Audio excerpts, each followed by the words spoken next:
just teach them in English. By Azly Rahman. The refusal to teach mathematics and science in English is not just an ideological position but an idiotic one as well. It is an attempt to self-fulfill a prophecy that rural children, especially the Malays, cannot be challenged and must continue to be given easy passes through social promotion. The refusal to acknowledge that English is currently a language of scientific progress, more than Bahasa Melayu, is an example of hypocrisy in dealing with success on the part of our policymakers and Malay language nationalists.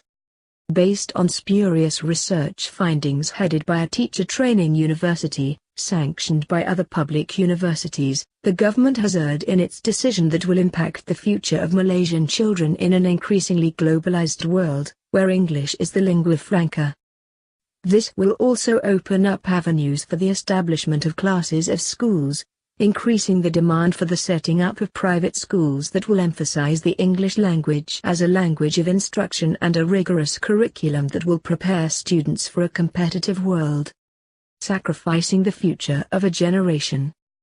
The premise that Malay children cannot follow instructions in English and therefore not only should standards be lowered in subject matters made easier, but the teaching of mathematics and science itself must be reverted to the Malay language points to this, that Malay children especially are presumed to be losers even before all avenues of success are provided.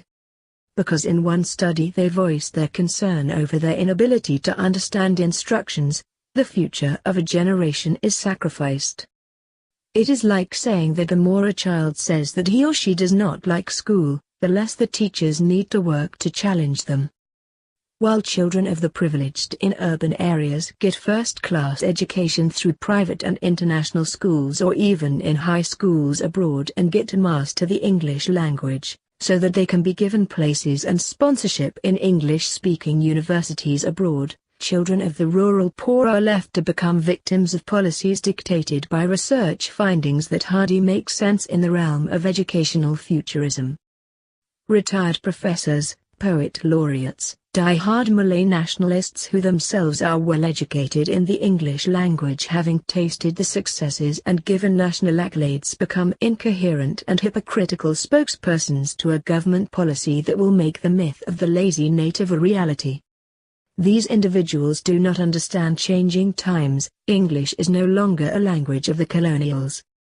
The colonies revolted against the colonials through the natives' mastery of the English language, strategically denying success to the poor. These individuals who are against the teaching of science and mathematics in English are giving wrong advice to the nation. Mastering English does not mean challenging whatever status Bahasa Melayu has been accorded. The government is strategically denying success to the poor of all races with this language policy reversal. We are creating a nation at risk, incompetent in the language that will give them the chance to pursue their studies in good universities in the English-speaking world. There is a specific process one needs to follow in order to gain access to Western education, especially in the fields of science and mathematics. Many of the critical subjects are taught in English. The multitude of English proficiency tests is evidence that one must understand English for specific purposes, especially in mathematics and the sciences, right up to being able to write a bachelor's, master's, or even doctoral and postdoctoral dissertations in the English language. All these are stages one has to go through. Especially for entry into American colleges, where English proficiency is given through tests ranging from the test of English as a foreign language, TOEFL, to the challenging graduate record examination, GRE, which require consistent polishing of skills not only in English as a language but English taught in the content areas. The government has blundered, big time, succumbing to irrational voices disguised as those who care about the rural poor who are slow to master mathematics and science concepts in English. Who said Kampung kids can't learn?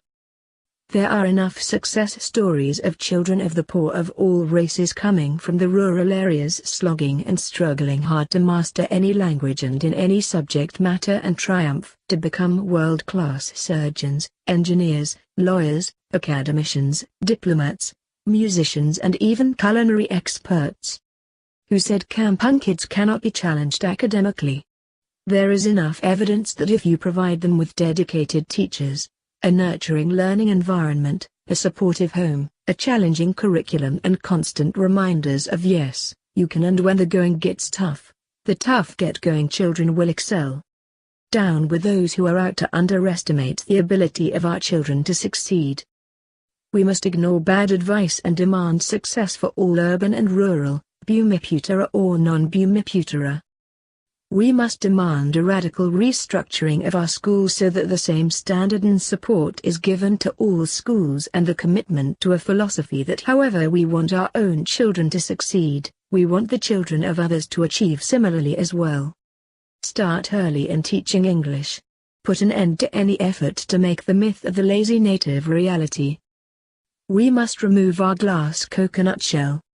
From Malaysia Kini, the 13th of December 2012.